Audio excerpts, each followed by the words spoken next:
I still remember the day. My own son looked at me with cold eyes and said the words that cut deeper than any knife. "Don't come to Christmas this year," he said flatly. "Losers are not invited." For a moment, I thought he was joking. My son, Daniel, used to be the boy who would run into my arms every Christmas morning. The boy who once saved his allowance for 3 months just to buy me a sheep mug that said "Best Dad Ever." But the man standing in front of me now was not that boy. 3 years earlier, I had lost my business. A construction company I had built with my own hands over 25 years collapsed after a bad partnership and a lawsuit that drained everything. The house was gone. The savings were gone. I had to move into a small rented apartment. Meanwhile, Daniel's life was soaring. I had paid for his college. I helped him get his first job through a friend. When he got married, I even helped with the down payment on his beautiful house. But success had changed him. Now he spoke like someone who had erased the past. "It's embarrassing, Dad," he continued. "All my wife's family will be there. Successful people. Lawyers, doctors, business owners. And then there's you." I stared at him quietly. "You mean the man who paid for your school?" I asked. He shrugged. "That was your job as a parent." His wife, Melissa, standing beside him, didn't even try to hide her smirk. "We just think it's better if you skip this one," she added sweetly.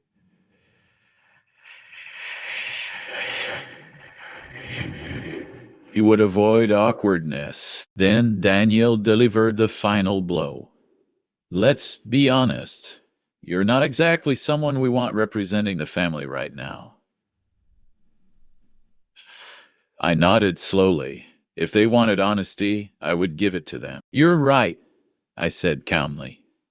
"I won't come." They both looked relieved.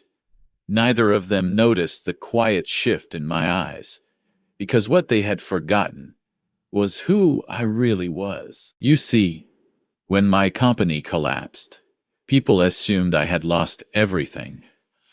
Almost everything, but not quite. Years earlier, before my partner betrayed me, I had quietly invested in several properties and a small tech startup my friend was building. Those investments were under a separate holding company I never talked about, not even to Danielle. Why? Because I believed humility was important. I didn't want my son growing up spoiled by money. Ironically, he still became spoiled, and now he thought I was a failure, so I let him believe it. Christmas came and went. I spent the holiday quietly in my apartment with a small tree and a simple dinner. It was peaceful. But the next morning I started making calls. You see, although Daniel believed he built his life on his own, many of his privileges came from connections that began with me. The job he had, my old friend Robert had hired him because I asked. The house he lived in, the mortgage had been approved after I personally guaranteed a portion of it years ago, when Daniel's credit was still thin. Even the jury car he drove was leased through a company account I once controlled. Privilege, all things that could quietly disappear. So I made a simple request to Robert. "Is Daniel still performing well?" I asked. Robert hesitated. "Well, honestly, not really. But I've been keeping him on out of respect for you." I sighed. "You don't need to do that anymore." 2 weeks later, Daniel was called into air budget cuts. Position eliminated. Next, I spoke with the bank. I informed them I was withdrawing my financial guarantee from Daniel's mortgage arrangement. The bank reviewed his finances. Without my backing, his debt-to-income ratio looked much worse. 3 months later, the pressure started. First, the car was returned. Then the credit cards tightened. Then the mortgage payments became difficult. Meanwhile, my own life was improving. That tech startup I invested in years ago had just been acquired by a major corporation. My shares were worth more than I had ever earned in my entire construction career. I bought a new house. Not a mansion, but a beautiful, peaceful home outside the city with a large porch and a garden. I didn't call Daniel. I didn't brag. I simply lived my life. Then, exactly 3 months after the Christmas incident, there was a knock on my door. When I opened it, Danielle and Melissa stood there. They looked different. Tired, stressed, humble. Danielle's expansive suite was gone, replaced with a wrinkled shirt. Melissa's confident posture had disappeared. For a long moment, none of us spoke. Then Danielle finally said it. "Dad, can we talk?" I stepped aside. They walked into my living room, clearly surprised by the house. Melissa looked around slowly. "You moved?" "Yes," I said calmly. Daniel sat down, rubbing his hands nervously. "I lost my job," he said quietly. "I heard." He looked up sharply.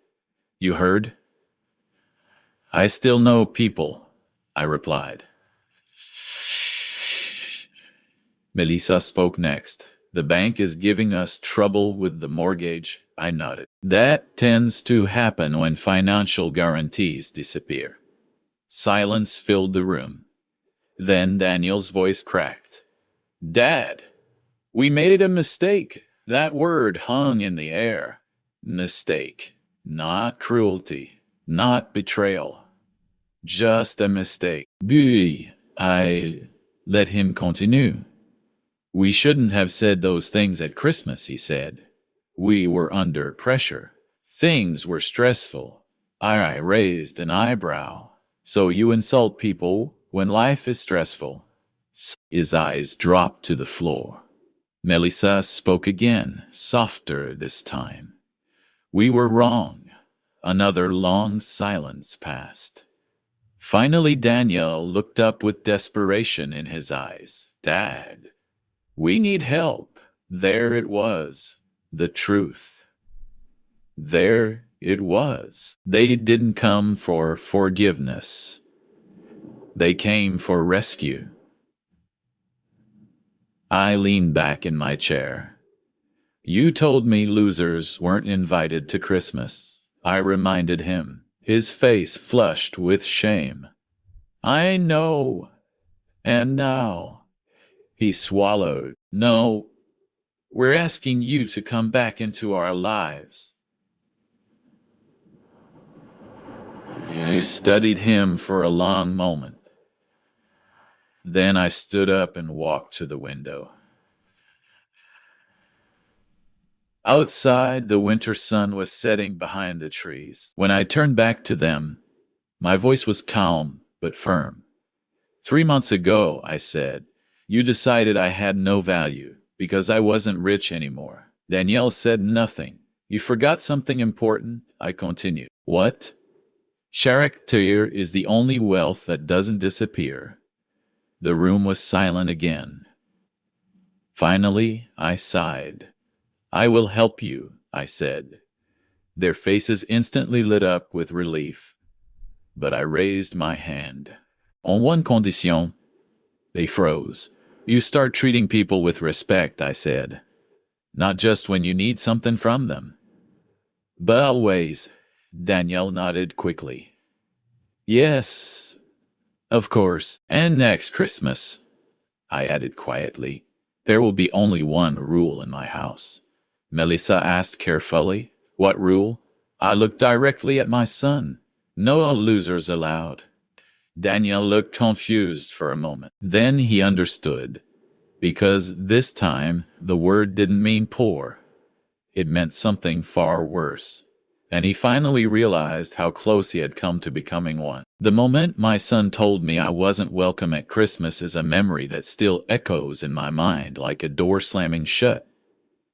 It started on a cold December evening when Danielle asked me to meet him at a cafe downtown. I thought nothing of it at the time. My son had always been busy lately, important job, important friends, important life. Still, whenever he asked to see me, I tried to show up with the same quiet pride I had felt since the day he was born. When I arrived, he was already sitting at a table near the window. His phone was in his hand, his expensive watch catching the light as he scrolled through something on the screen. Melissa sat across from him, perfectly dressed as always, sipping a latte. I smiled when I saw them.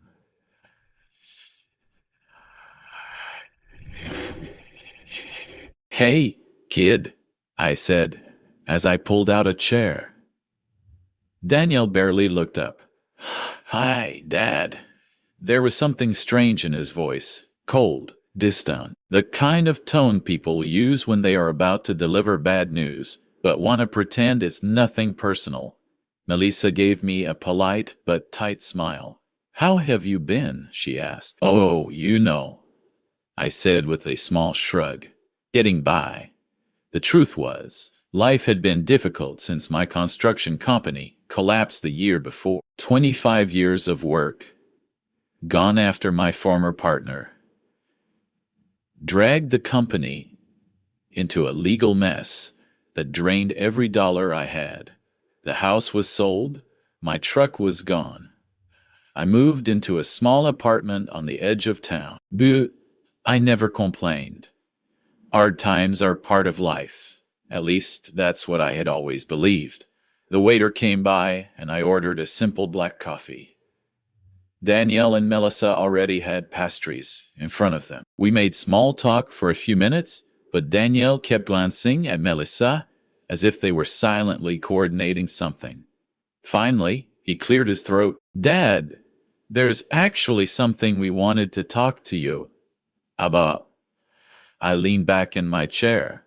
"Sure."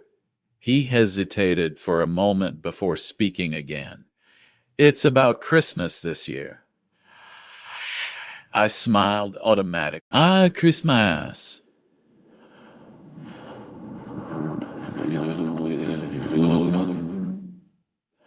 "I was wondering what time you wanted me to come over.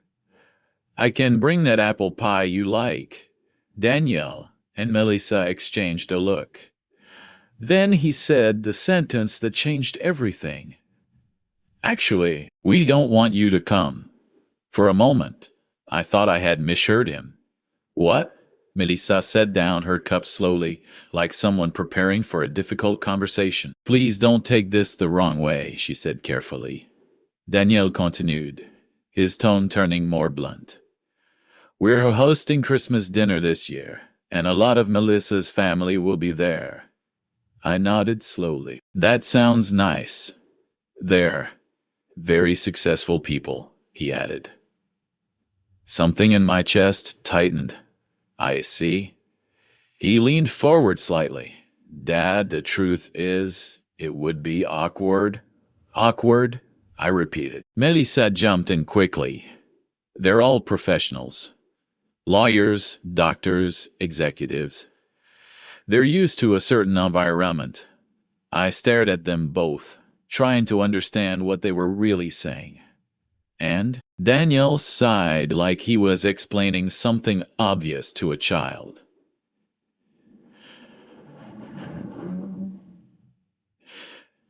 "And right now, you're not exactly in that position."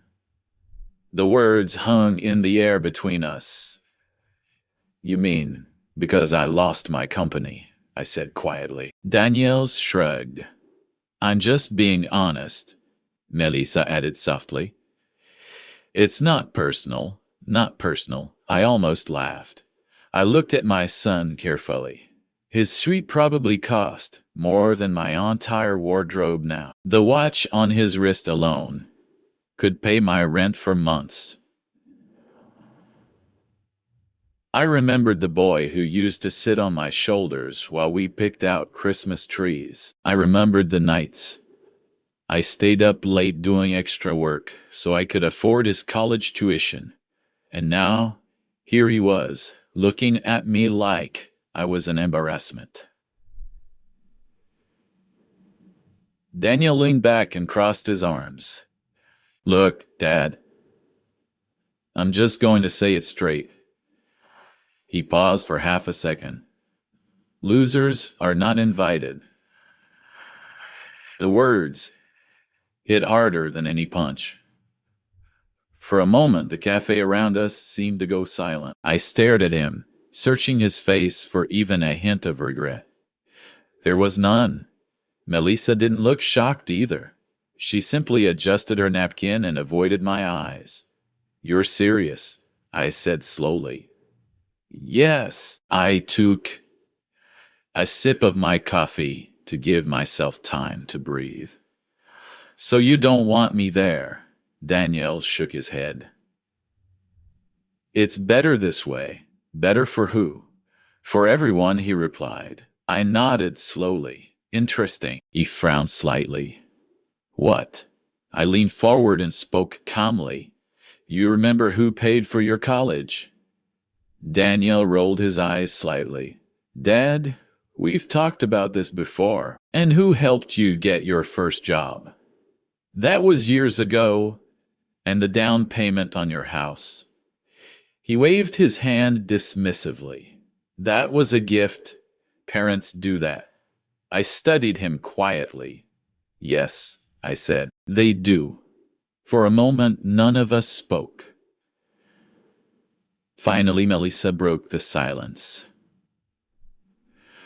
We just think it would avoid awkwardness if you skipped this Christmas. I looked down at the table.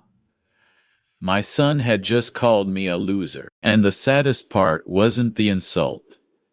It was how easy it had been for him to say it.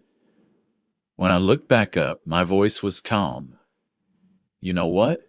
I said. Danielle raised an eyebrow.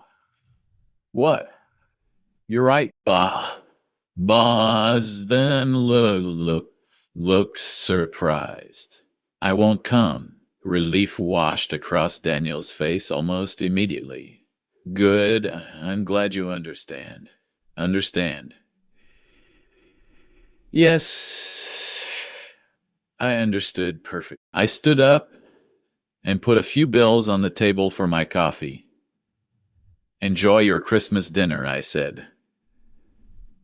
Melissa nodded politely. Danielle gave a short smile. Thanks, Dad. I walked out of the cafe and into the cold night air. The wind cut through my coat as I stood there for a moment, staring at the glowing holiday lights hanging across the street. Families were walking by, laughing, carrying shopping bags, and talking about gifts and dinners. Christmas had always been my favorite holiday, not because of the decorations or presents, because it was supposed to be about family. But as I stood there alone on the sidewalk, I realized something important. My son thought I had lost everything when my company collapsed. He thought I was weak. He thought I was a failure. And he believed that without money, I had no value. What he didn't realize was that sometimes the quietest people hold the strongest cards. So I got into my car, drove back to my small apartment, and sat down at my kitchen table.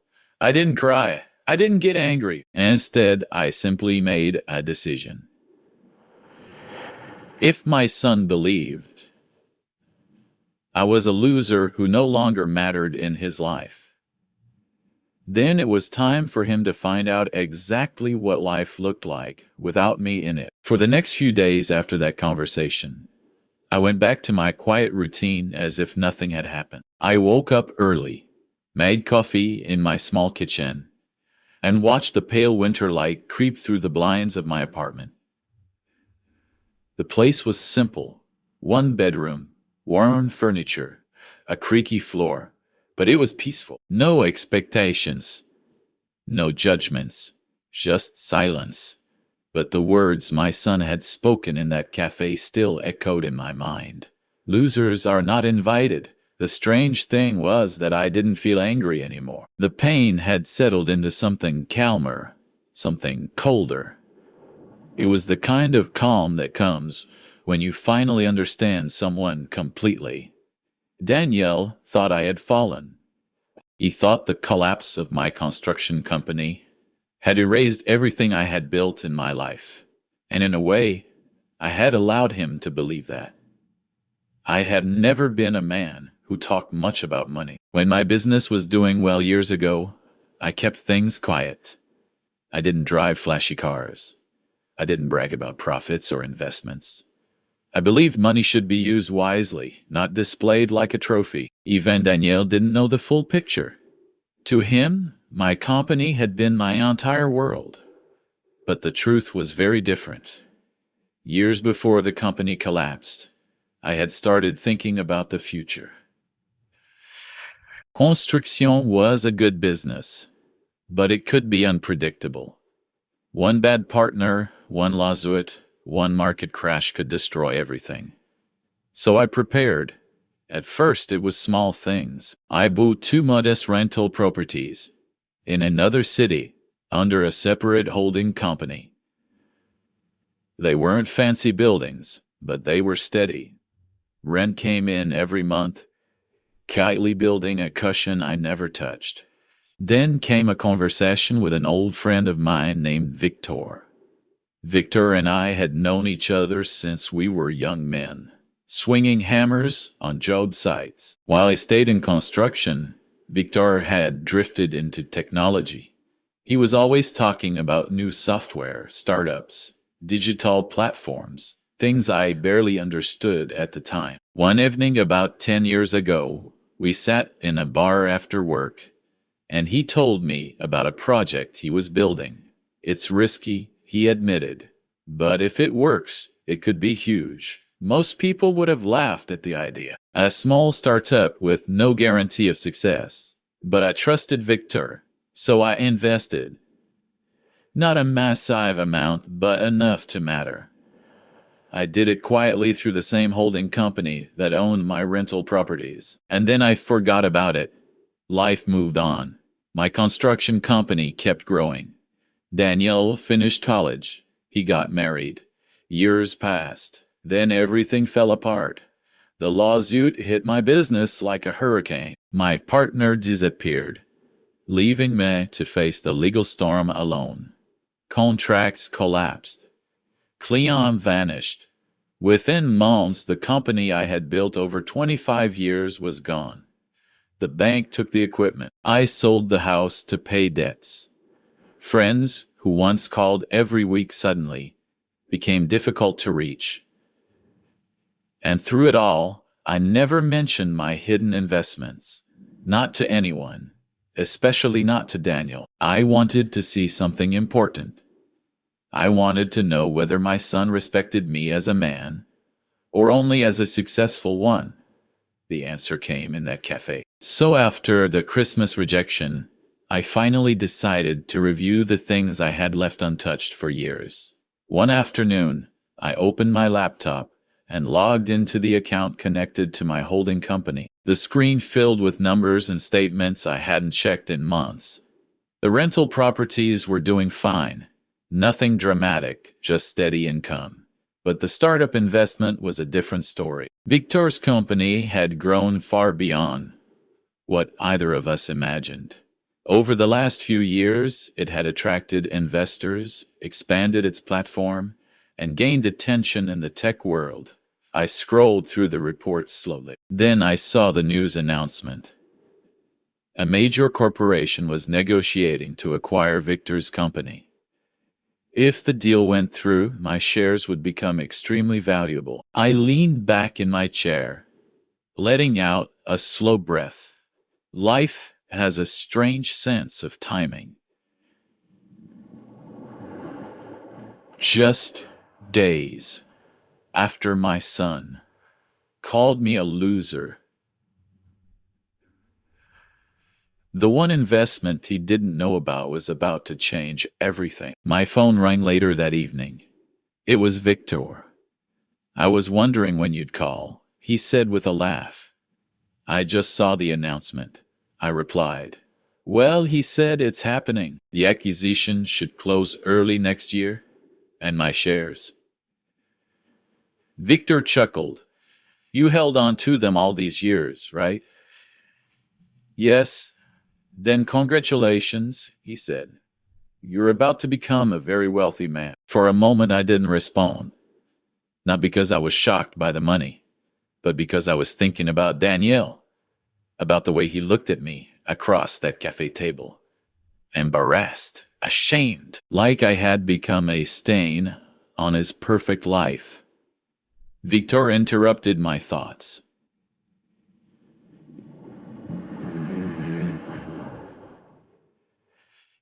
"You okay?" "Yeah," I said quietly. "You don't sound excited." "I'm just thinking." "About what?" I stared out the window of my small apartment at the dark winter sky. "About how funny life can be," Victor laughed. "You always were a strange guy, you know that?"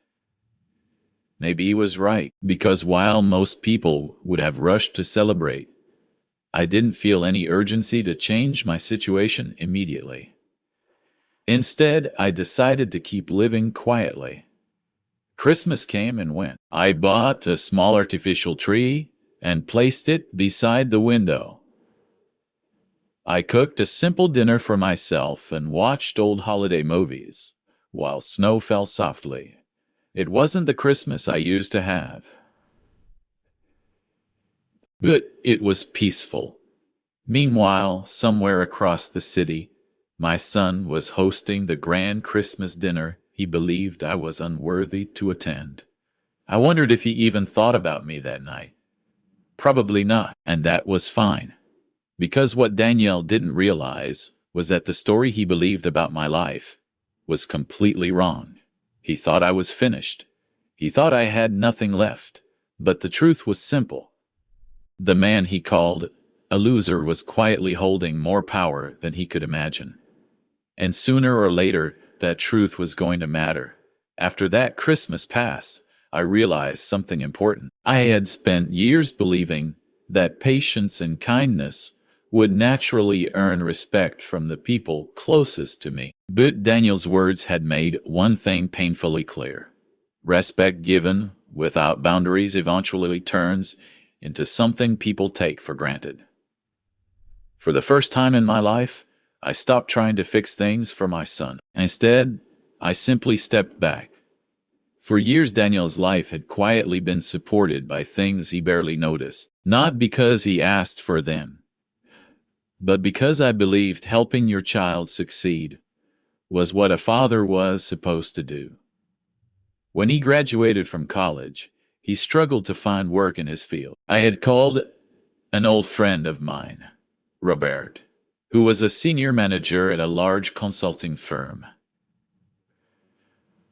Robert trusted my judgment and offered Daniel an entry-level position.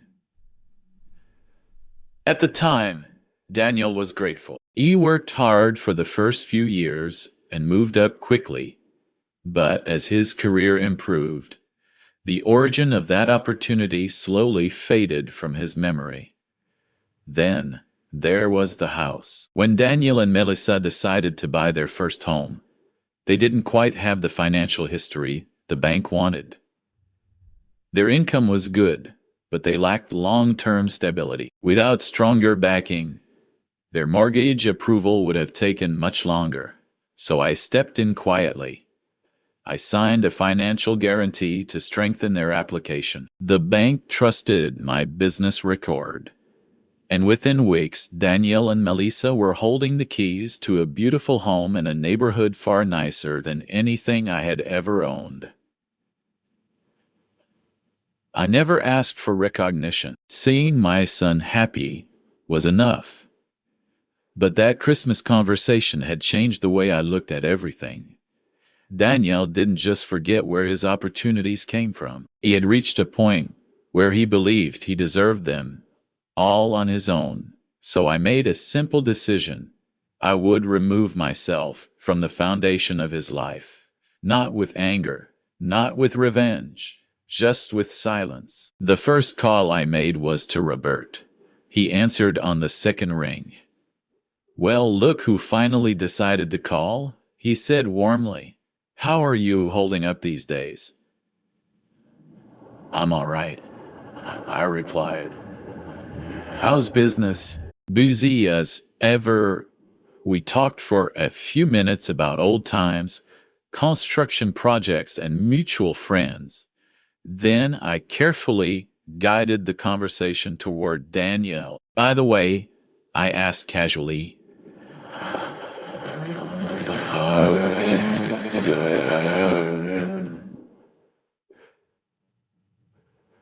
Robert paused for a moment.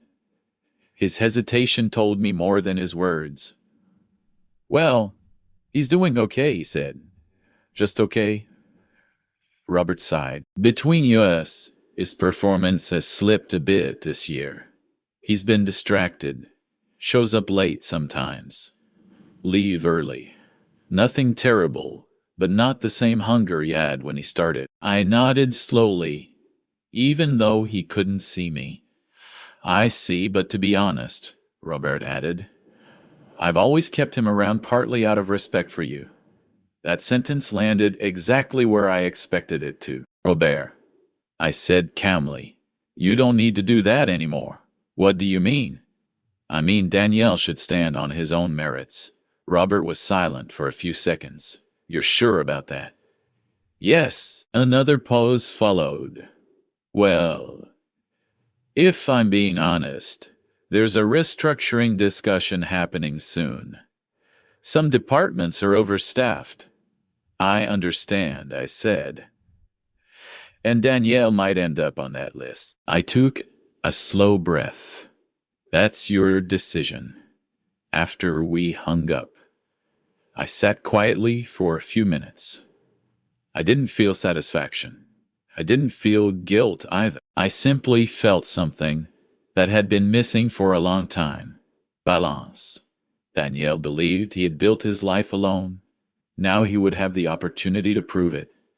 The next step required a little paperwork. Years earlier, when I helped Danielle secure the mortgage for his house, the bank had required a partial financial guarantee from me. It wasn't something Daniel thought much about afterward. To him, the house was simply his success. But technically, my guarantee was still attached to the loan agreement. So I scheduled a meeting with the bank. The loan officer, a polite young woman named Karen, greeted me in a small office. "What can I help you with today?" she asked. "I'd like to withdraw my financial guarantee from a mortgage agreement," I said. She opened the file and reviewed the details. "This is your son's loan, correct?" "Yes." She looked up at me. "May I ask why you want to remove the guarantee?" "It's time for him to manage his own finances." Karen nodded slowly. "That's understandable. However, once the guarantee is removed, the bank will reassess the loan based solely on your son's financial standing. I'm aware. If his income and credit profile don't fully support the mortgage, adjustments may be required." I understand that as well. She studied my face carefully. "You seem very calm about this." I gave a small smile. "I believe responsibility is a powerful teacher." The paperwork took about an hour to process. When I walked out of the bank, the winter air felt crisp and sharp against my face. I knew nothing would happen immediately. Banks move slowly. Compagnies move slowly. But small change in support systems can ripple through a person's life in surprising ways. Over the next few weeks, I heard nothing from Daniel. No phone calls, no visits, which meant one thing. He hadn't noticed anything yet. His life was still moving along exactly as it always had. Comfortable house. Good job. Expensive car. Dinner parties with Melissa's impressive family. Everything exactly the way he liked it. But beneath that surface, the quiet structure holding everything together had begun to shift. The job that once existed partly because of my relationship was now just another position under review. The mortgage that had once looked safe with my financial backing would soon be judged under harsher numbers, and the safety net Danielle had never even realized existed was slowly disappearing. I didn't know exactly when the first crack would appear. Maybe a month, maybe two. But I knew something for certain. For the first time in his adult life, Danielle was about to experience the full weight of standing completely on his own. Not because I hated him, not because I wanted him to suffer, but because the man who called his own father a loser needed to learn a lesson no lecture could ever teach. The world doesn't change because you feel successful, and sometimes the quiet people you dismiss are the ones holding up the floor beneath your feet. The first crack in Daniel's perfect life didn't appear all at once. It started quietly, the way most problems do, with things that seemed small enough to ignore. A few weeks after Christmas, Danielle arrived late to work one Monday morning. That wasn't unusual for him anymore. Over the past year, he had grown comfortable in his position. Too comfortable. Success had made him believe that his place in the company was secure, almost permanent. When he walked into the office that day, however, something felt different. People were whispering. Managers were holding closed-door meetings. The atmosphere carried that strange tension that spreads through workplaces whenever rumors of change begin to circulate. Danielle sat at his desk and opened his laptop, trying to focus on his emails. But he couldn't ignore the feeling that something was shifting around him. Later that afternoon, his phone buzzed. It was a message from his supervisor asking him to come to the conference room.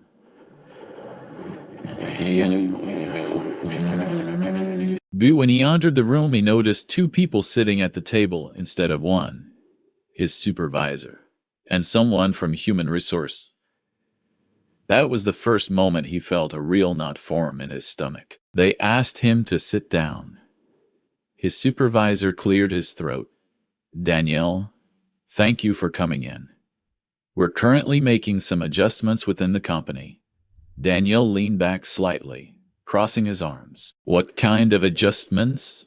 The HR representative spoke next. Due to restructuring and budget considerations, several positions are being reevaluated. Daniel frowned, and his supervisor looked uncomfortable. Unfortunately, your role is one of the positions being eliminated. The words hung in the air. For a few seconds, Danielle just stared at them. I don't understand, he said finally. My department is doing well. Yes, the supervisor admitted. But certain functions are being consolidated. Daniel's voice sharpened. So you're firing me? We're offering a transition package. The EHR representative replied calmly. Danielle felt heat rising in his chest. This wasn't supposed to happen to him. He had a good salary, a strong resume, important connections. More importantly, he had always believed he was protected. Is this final? He asked. I'm afraid so. He walked out of that building an hour later carrying a small box with his belongings. The drive home was quiet. Danielle tried to convince himself that it wasn't a big deal. People lost jobs all the time. With his experience, he would find another one quickly. But something about the situation bothered him. The company had kept him through other budget cuts before. Why now? At home, Melissa was in the kitchen when he walked in. "You're early," she said without looking up. Danielle dropped the box onto the table. "I lost my job." Melissa froze. "What?" "They eliminated my position." She stared at him. "Clearly. But that doesn't make sense," she said. "You just got a bonus a few months ago." "I know." They sat down together and started reviewing their finances. For the first time in years, the numbers looked uncomfortable. Their mortgage payment alone was enormous. Add the car lease, credit cards, and the lifestyle they had grown used to, and suddenly Daniel's savings didn't seem nearly as large as he once thought. "It's fine," Daniel said after a while. "I'll find another job soon." Melissa nodded, though worry lingered in her eyes. The next problem arrived about a month later. It came in the form of a letter from the bank. Daniel opened it casually at first, assuming it was a routine statement. But as he read the contents, his expression slowly changed. "What is it?"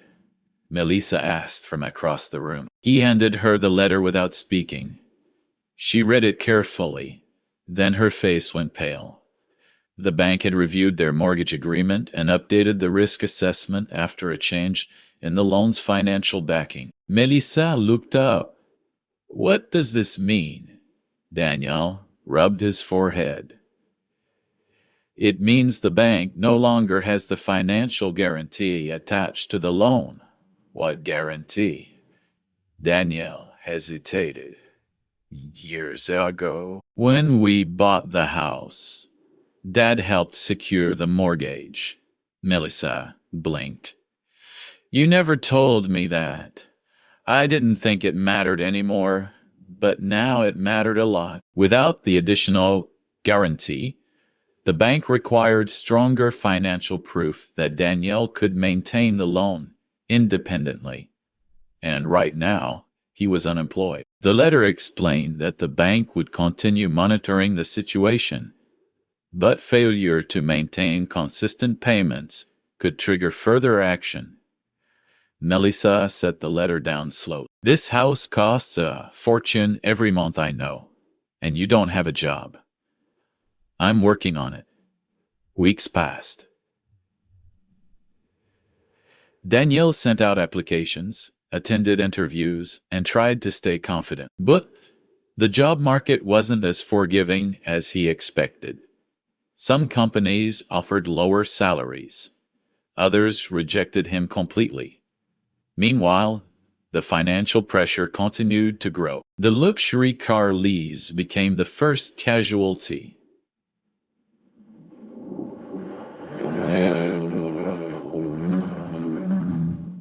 One evening, Daniel walked into the living room holding another envelope. "What now?" Melissa asked nervously.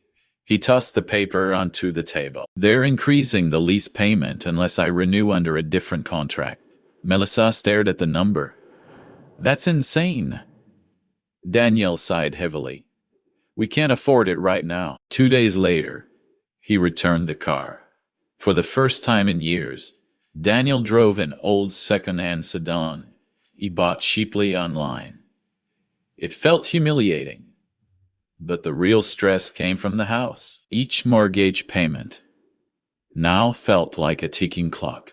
Without steady income, their savings were shrinking faster than either of them expected.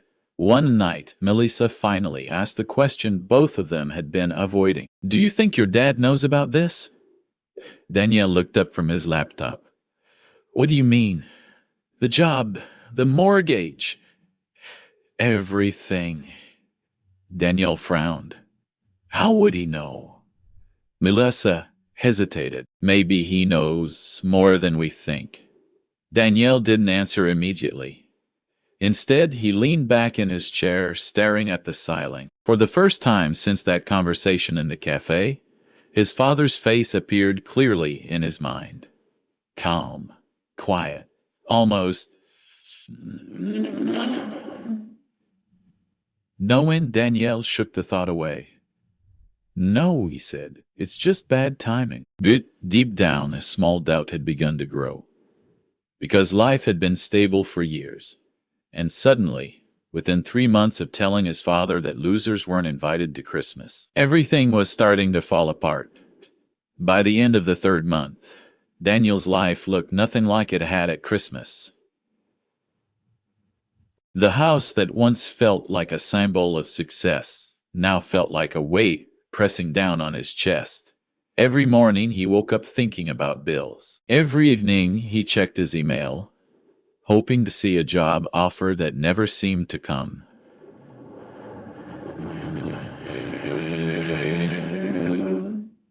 At first he had been confident. Losing a job, he told Melissa, was only temporary. Someone with his experience would find something better within weeks. But weeks turned into months. Interviews ended with polite emails that said they had decided to move forward with another candidate. A few companies offered positions, but the salaries were far lower than what he had been earning. Accepting them would barely cover the mortgage, let alone the rest of their expenses. The savings account that once looked impressive slowly began shrinking. Melissa had started noticing the change in him. Daniel was quieter now, less confident. The arrogant certainty he used to carry into every room had faded into something closer to anxiety. One evening they sat together at the kitchen table with a stack of bills between them. Melissa rubbed her temples. "We can't keep doing this," she said softly. Daniel stared at the numbers without responding. "We've already cut everything we can," she continued. "We returned the car. We canceled the club membership. We stopped eating out." Daniel nodded slowly. "I know, but the mortgage alone is still huge." He leaned back in the chair and let out a long breath. "I'll find something soon." Melissa looked at him carefully. "You've been saying that for 2 months." Her words weren't cruel, but they carried a quiet desperation. Daniel closed his eyes for a moment. "Do you think we should sell the house?" she asked. That question hit him harder than anything else. Sell the house, the beautiful home he had proudly shown to his friends. The place where he hosted dinner parties and holiday gatherings. The house that had made him feel like he had finally surpassed his father's modest life. Selling it felt like admitting failure. "I don't know," he said quietly. Melissa hesitated before speaking again. "There's something else." Daniel looked up. "What?" She folded her hands together nervously. "Your father." The name hung in the air between them.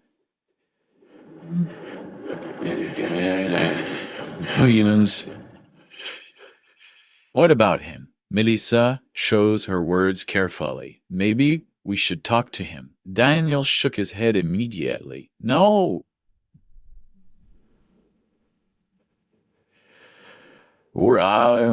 "Danielle." "I said no." Melissa leaned forward slightly. "I know things ended badly. Between you two. But what?" he snapped. "You want me to go begging. I want us to survive." The room went silent. Danielle stood up and walked toward the window.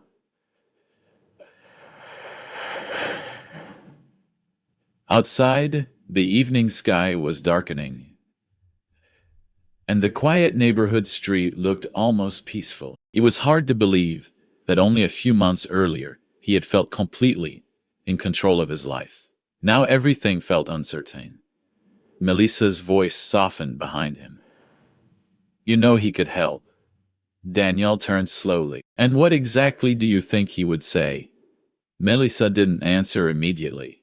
Finally, she said the one thing Daniel had been trying not to think about. "You told him he was a loser." The memory came back instantly. The cafe. The conversation. The moment his father stood up quietly and said he wouldn't come to Christmas.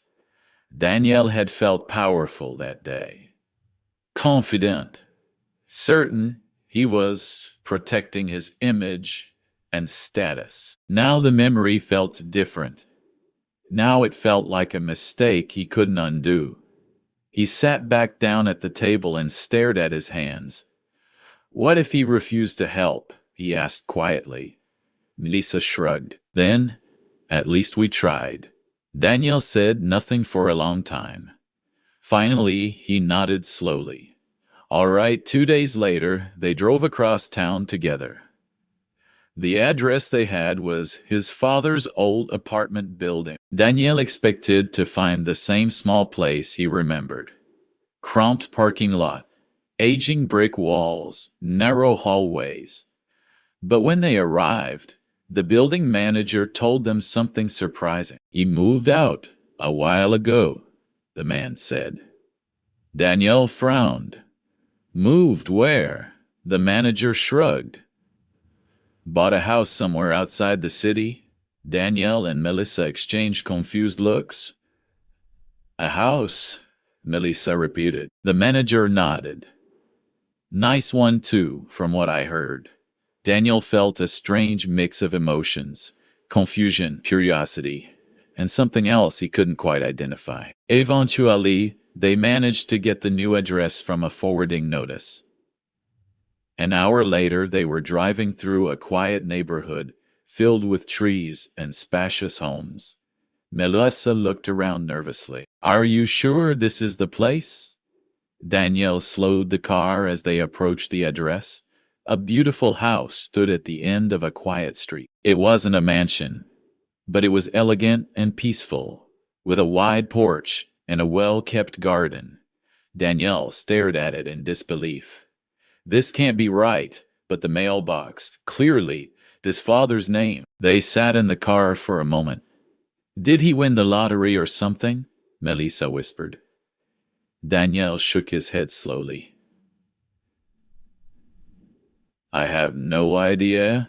Finally, they walked up the path to the front door. Daniel's heart was pounding in his chest. For the first time in years, he felt nervous about seeing his father. Melissa squeezed his arm gently. Just talk to him, she said. Daniel nodded. Then he nodded. A few seconds passed. Footsteps approached from inside. The door opened. His father stood there calmly, looking exactly the same as he always had. Quiet, steady, composed. But the setting behind him told a completely different story. Daniel and Melissa both stood frozen for a moment. His father looked at them with mild surprise. Well, he said slowly.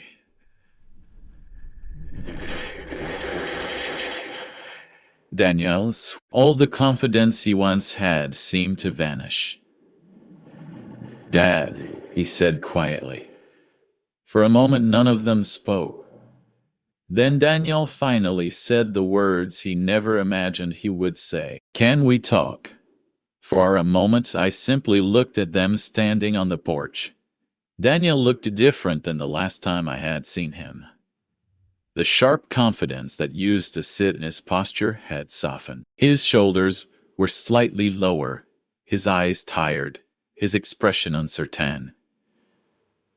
Melissa stood beside him, holding her purse with both hands as if she wasn't sure whether she belonged there. 3 months earlier, I had been the one standing in front of him, quietly absorbing the humiliation he delivered in that cafe. Now the roles had changed. I stepped aside and opened the door. Come in. They walked inside slowly, glancing around the house with obvious surprise. It wasn't extravagant, but it was comfortable and spacious. Sunlight came through large windows, and the living room felt warm and calm. Melissa looked at the furniture, the hardwood floors, the quiet elegance of the place. I didn't know you moved, she said softly. It happened recently, I replied. Danielle was still looking around, clearly confused. How did you afford this? He asked. I gave a small smile. Sit down first. They sat on the couch while I poured 3 cups of coffee and placed them on the table. For a few seconds, none of us spoke. Finally, Daniel cleared his throat. Dad,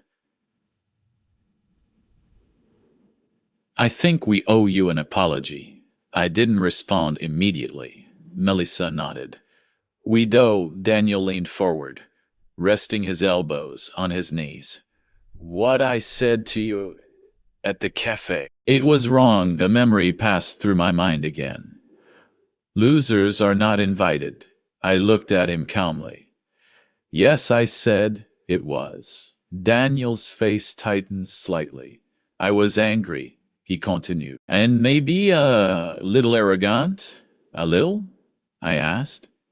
A faint, embarrassed smile crossed his face. Okay. A lot. Melissa spoke next. Things have been difficult lately. I noticed, I said. Danielle looked up sharply. You noticed? I nodded. Life has a way of revealing things. He hesitated before continuing. I lost my job. I know. Daniel blinked. How? I still have friends in the business world. He shifted uncomfortably. And the bank changed the terms on our mortgage. I know that too. Melissa looked at me with growing realization. Wait, did you? I raised my hand gently. I didn't destroy your life, if that's what you're thinking. Daniel stared at me carefully. But you removed your guarantee from the loan? Yes. And Robert stopped protecting my position at the company. Yeah. The room fell silent. Daniel leaned back slowly, absorbing the truth. You did that because of what I said, he murmured. I shook my head. No. Both of them looked confused. I did it because you believed something that wasn't true. What? Danielle asked. You believed your life existed entirely because of your own strength. He frowned. And it didn't. Not entirely. I stood up and walked to a small cabinet near the wall. Inside was a folder containing documents I had reviewed many times over the past few months. I brought it back and placed it on the table. Daniel opened it slowly. Inside were records of the old mortgage guarantee, letters from the bank, and copies of business correspondence. As he flipped through the pages, his expression gradually changed. You helped me get the job, he said quietly. Yes, you helped secure the house. Yes, and you never told me how much of it depended on you. I didn't think I need to. Daniel closed the folder and rubbed his forehead. I thought I built everything myself.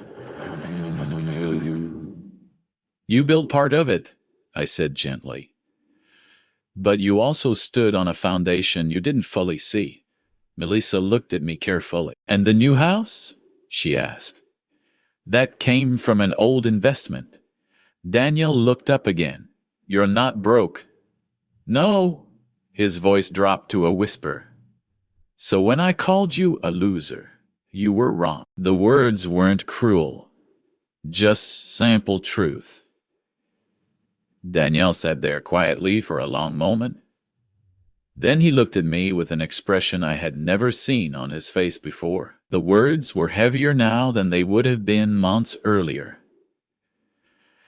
They carried the weight of everything he had gone through since that Christmas. Melissa spoke softly as well. We shouldn't have treated you that way. I nodded. No, you shouldn't have. Danielle leaned forward again. Dad, we're struggling right now. I know. And we could really use your help. The room was quiet again. 3 months earlier, he had decided I didn't belong at his Christmas table. Now he was sitting in my living room, asking for help. Life has a strange sense of balance. I took a slow sip of coffee before answering. I will help you. Both of their faces lifted with relief. But there will be conditions? Daniel nodded quickly.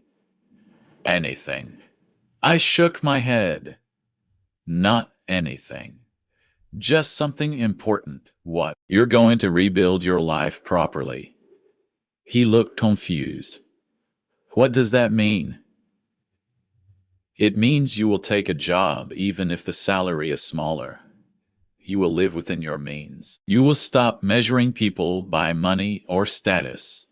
Daniel listened carefully. And the house? He asked quietly. If you can afford it honestly, keep it. If not, sell it and start again. Melissa nodded slowly. That sounds fair. Daniel looked down at his hands. I guess I had to learn this the hard way. Yes, I said. Some lessons only arrive through difficulty. He finally looked back at me. Why are you still willing to help me after everything I said? I thought about that question for a moment. Then I gave the simplest answer. Because you're still my son. His eyes filled with emotion he tried hard to hide. For the first time in a long while, the silence between us didn't feel cold. It felt like something that had been broken was slowly beginning to heal. And sometimes, that is the most powerful kind of revenge there is. Not destroying someone, but giving them the chance to become better than they were before.